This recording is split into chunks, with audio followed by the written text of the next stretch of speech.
Buenos días, bienvenidos a las entrevistas en Religión Digital. Hoy nos acompaña Luis Miguel Modino. Luismi, buenos días, bienvenido. Buenos días. Iba a decir misionero en la Amazonía, pero casi te tenemos de misionero en Roma.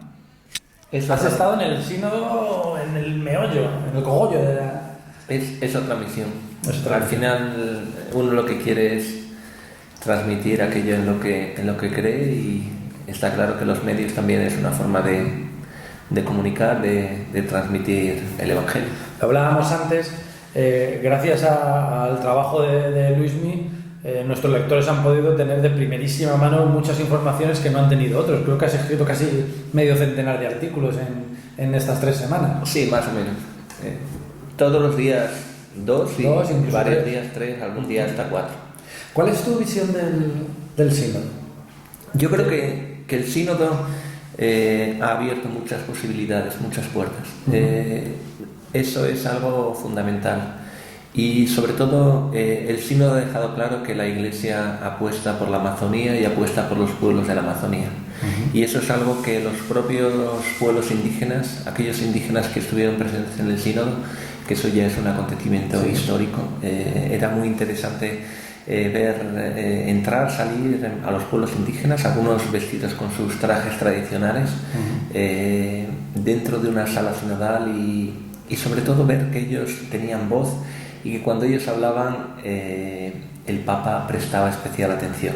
Varias personas que estaban dentro del aula sinodal, yo la verdad conocía a mucha gente, conozco mucha gente que estuvo dentro de la sala sinodal, y decían que el Papa, cuando hablaba un indígena, cuando hablaba una mujer, ponía especial atención para ver quién era que estaba hablando, e inclusive a veces mandaba a alguno de los secretarios: vete y pide lo que ha dicho, porque tenía que estar escrito para que yo lo quiero ver, lo quiero estudiar. Eso creo que es algo fundamental y algo que ha marcado el ¿Le ha costado, crees, a la gente del Vaticano, la gente que vive ahí, los que han participado, los más romanos del sínodo, entender esas nuevas dinámicas, esos nuevos lenguajes, esa nueva forma de...?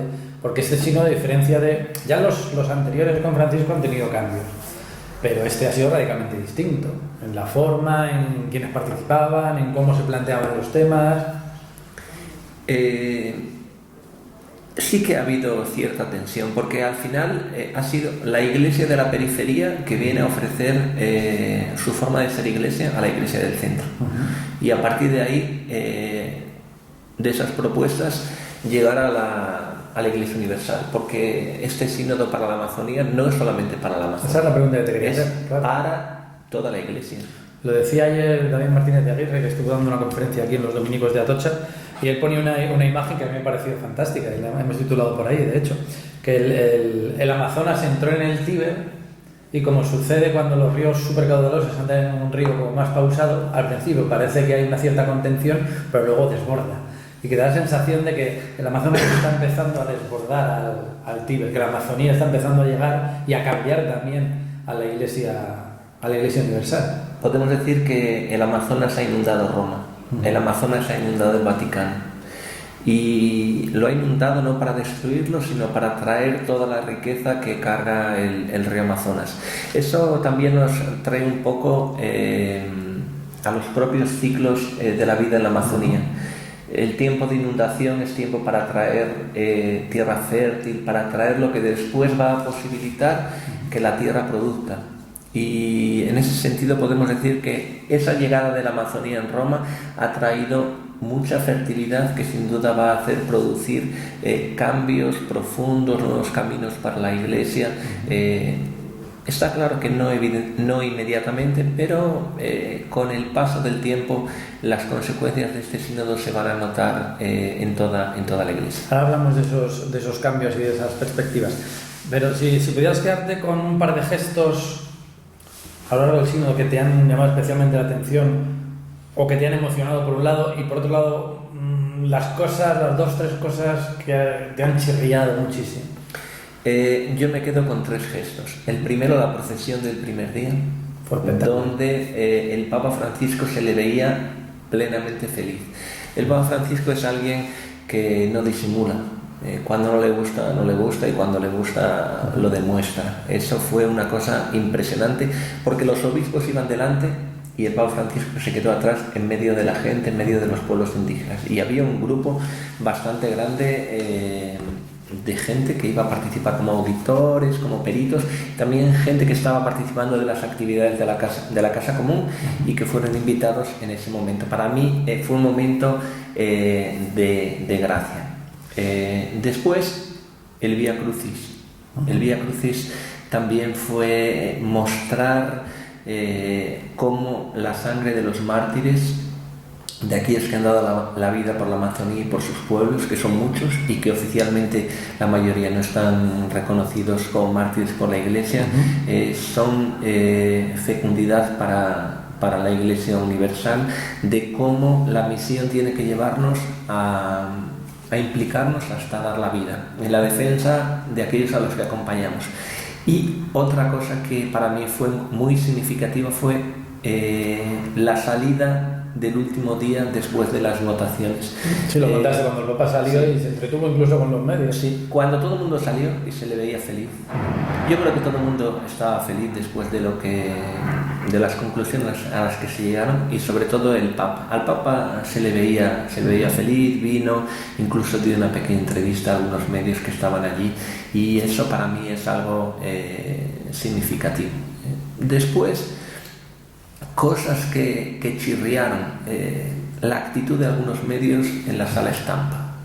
Había gente organizada para preguntar cosas que distraían la atención. Mucho sobre las pachamamas, sobre las imágenes. Sobre todas esas cosas que no tenían nada que ver con el sínodo, y que lo único que querían era... Pero que tuvieran su protagonismo, porque al final llegó alguien, escogió las imágenes de la iglesia, se las llevó al Tíbet, las lanzó, lo grabó y lo publicó. Pero las imágenes aparecieron otra vez, aparecieron y fueron recuperadas. Y eso también es una señal de que cuando algo es de Dios no se puede destruir de cualquier forma. Para mí eso fue algo que intentaron, distraer el foco del sínodo, pero no lo consiguieron. Y en ese sentido creo que el trabajo de muchos medios fue fundamental. Yo destacaría también el trabajo de Vatican News, que hizo una cobertura muy buena del sínodo, y realmente se subió a la canoa del sínodo, y dio visibilidad sobre todo a los pueblos de la Amazonía. Eso fue algo fundamental, porque conocer la vida de los pueblos nos ayuda a entender cosas que cuando no se conocen nos chirrían, nos resultan extrañas. Yo lo enfocaría por ahí.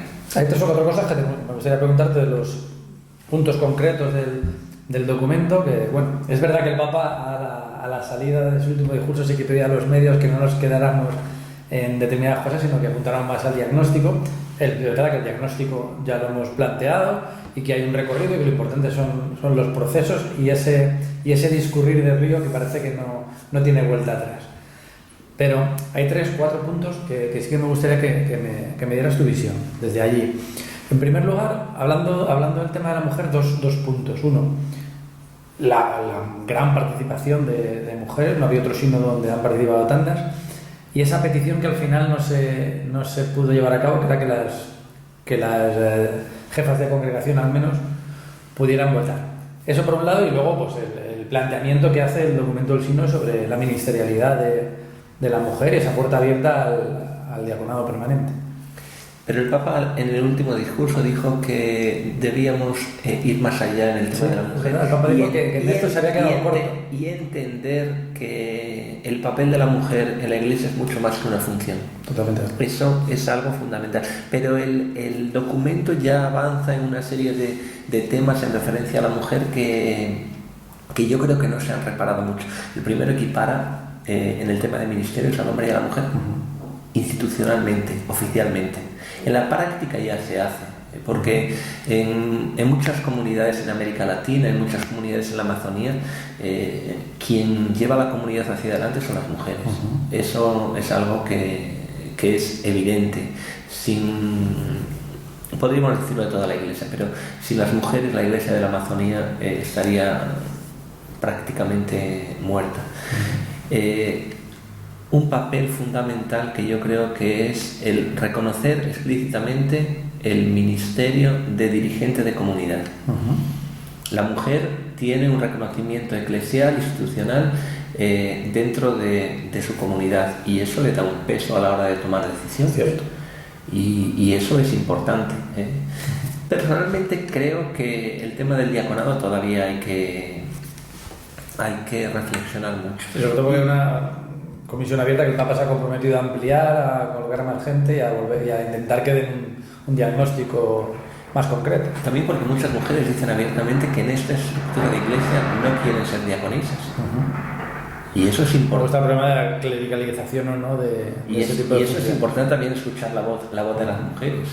Ellas quieren, también en el documento dice que las mujeres entren a formar parte de los estamentos, de decisión, que ellas puedan decidir, que participen de los consejos diocesanos, pastorales, y eso fue algo que también insistió mucho Monseñor Centellas, el presidente de la Conferencia Episcopal Boliviana, el último viernes, en el último briefing.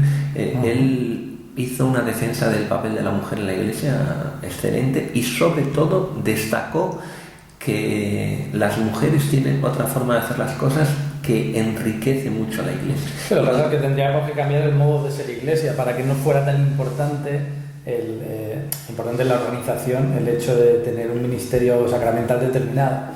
Pero es que ese es uno de los objetivos del sínodo. El Papa quiere cambiar la estructura de la Iglesia. El Papa, yo creo que ya ha conseguido cambiar la mentalidad, y eso es algo asumido. Sí, sí. Eso es fundamental. Pero quiere cambiar la estructura. Y quiere que en esa estructura de iglesia, en sinodalidad, juntos, todos tengan un papel fundamental. Los obispos, la vida religiosa, los sacerdotes, pero también los laicos y también las mujeres. Tal vez por eso no se ha entendido mucho que no se hubiera dado el paso para que al menos las jefas de congregación hubieran podido votar. Porque eso sí que hubiera sido un gesto de desclericalización importante. Yo creo que todo es un proceso, y cuando tenga que llegar, llegará. El Papa Francisco sabe medir muy bien los tiempos, y si él no lo hizo es porque no estaba convencido de que fuese el momento apropiado, pero vamos plantando semillas para el futuro. Y yo creo que en ese sentido el Sínodo para la Amazonía ha plantado muchas cosas. El tema de los casados sacerdotes, no se menciona el término viri probati, yo creo que además de una manera voluntaria, y hay un momento en el que ahí en el punto en el que se aprueba se dice que también se cuestiona que puede ser una práctica para la Iglesia Universal. A ver, hay que entender ese punto desde la realidad de la Amazonía.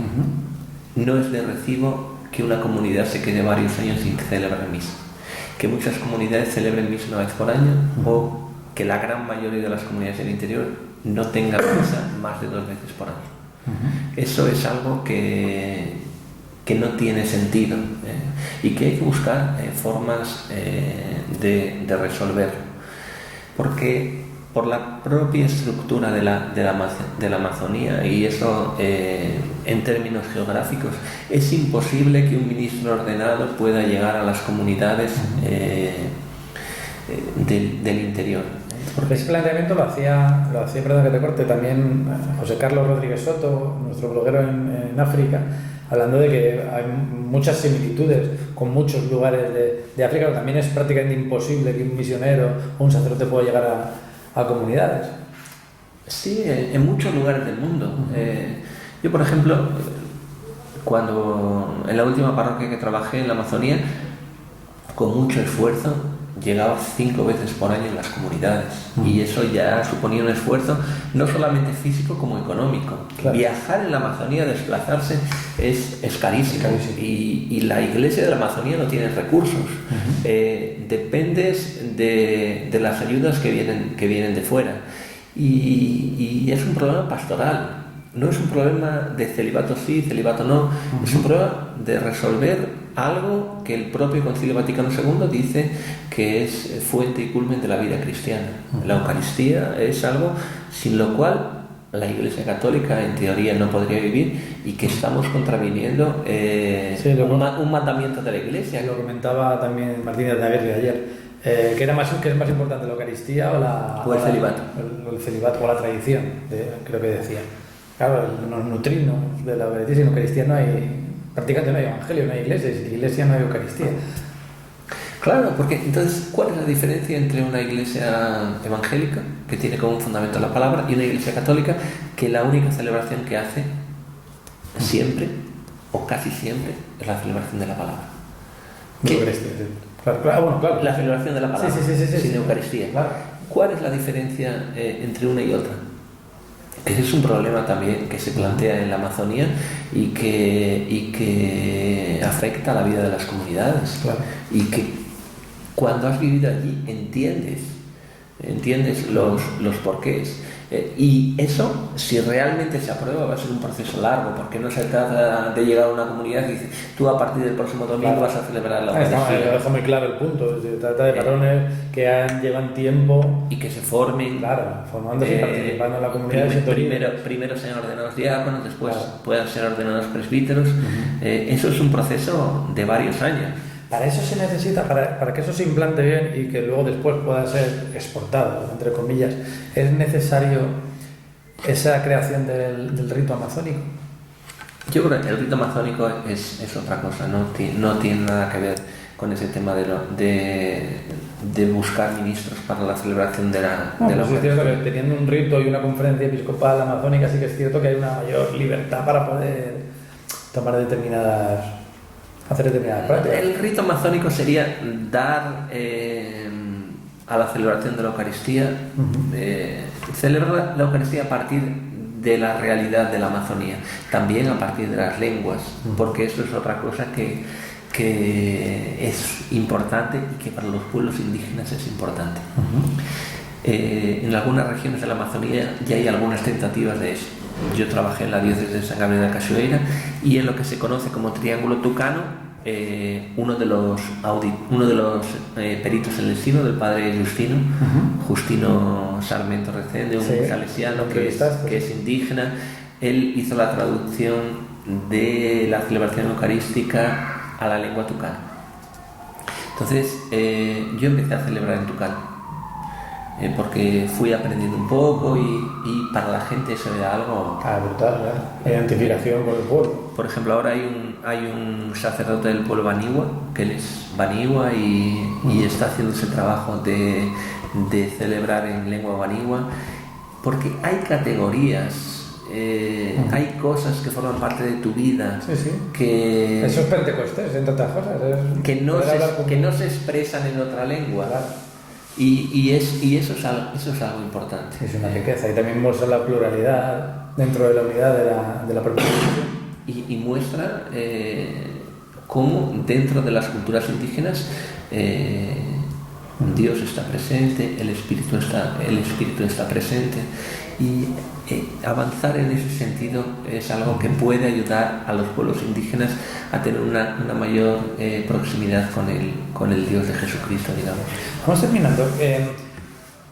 El Papa ha dicho que si le da tiempo, antes de fin de año tendremos exhortación. Y ha dejado algunas pistas, como bien comentabas tú. ¿Hacia dónde crees que va? ¿Crees que va a concretar mucho más? ¿Crees que el Papa va a ir un poco más allá incluso del documento? Creo que va a ser mucho más valiente la exhortación posinodal que el documento. El hecho de que el documento haya sido aprobado todos los puntos ya le da al Papa muchas posibilidades de, a partir de eso, avanzar más. Y eso es fundamental. Y él se va a fijar en lo que él ha dicho, en los diagnósticos, para que a partir de los diagnósticos se reconozca que es necesario los nuevos caminos, que son necesarios los cambios. Porque si eso se fundamenta, la Iglesia Universal va a entender que esos nuevos caminos son necesarios, inclusive son imprescindibles para el futuro no solamente de la Iglesia y la Amazonía, como para el futuro de la propia Amazonía. Porque eso, yo lo digo abiertamente, puede ser que no sea políticamente correcto, pero las comunidades católicas cuidan mucho mejor de la Amazonía que las comunidades evangélicas. Eso es algo que yo lo he experimentado durante el tiempo que he convivido con los pueblos indígenas, con las comunidades indígenas. No solo el cuidado de la Amazonía, el cuidado de la Iglesia en la Amazonía, y a la par también puede servir para el propio cambio de toda la Iglesia, como decías al comienzo. Sí, porque todo está relacionado. No podemos separar las cosas en compartimentos estancos, que es otra cosa que los pueblos indígenas nos enseñan. Porque la cultura occidental separa mucho las cosas. Para un indígena tiene una visión mucho más global de la realidad, porque ellos no parten del individuo, parten de la comunidad. Y eso se comprueba en detalles. Y las comunidades donde todavía tienen ese sentimiento más indígena, eso, por ejemplo, se ve. Yo siempre digo que en una comunidad indígena, sobre todo en las comunidades pequeñas, o todo el mundo pasa hambre o nadie pasa hambre. El cuidado con el otro es fundamental. Eso suena tanto a las primeras comunidades de Jesús. Allí, por ejemplo, no es mi hijo, que tengo que cuidar de mi hijo y el otro no, es alguien de la comunidad, es un niño de la comunidad y cuido de él como si fuese también mi hijo. El concepto, por ejemplo, de pariente, que ellos lo usan mucho, por lo menos en la región donde yo he trabajado. Mi pariente, aunque sea y eso se identifica con un indígena, es alguien a quien siempre voy a defender, de quien siempre voy a cuidar. Entonces eso también nos puede ayudar a nosotros a entender que el otro es importante, que la preocupación por el otro es importante. Eso lo decía el Papa en la homilía del último día, que fue una homilía preciosa, fantástica. Fariseo, el publicano y el pobre. Y entonces decir que la religión empieza por el amor al prójimo, la religión empieza por el cuidado del otro. Eso los pueblos indígenas nos lo han demostrado muchas veces, y el sínodo puede ayudarnos a entender también eso, a volver un poco al origen de las primeras comunidades cristianas y a entender que el cristianismo se fundamenta en ese cuidado del otro, se fundamenta en esa visión comunitaria de la vida, se fundamenta en preocuparnos más por quien está a nuestro lado y no tanto por nosotros o por nuestro pequeño círculo que hemos formado. Pues Luismi, gracias por habernoslo explicado durante estas semanas, gracias por lo bien que lo has explicado ahora y por la esperanza que resuman tus palabras. Ojalá sigamos caminando, porque se trata de eso también, de que la cosa no se acabó el domingo. El sínodo no ha acabado, el sínodo está comenzando, porque lo importante ahora es llevar de vuelta a los pueblos, a las comunidades, toda la riqueza que hemos vivido en este Kairos, en este tiempo de gracia. Tenemos un trabajo ímprobo todavía.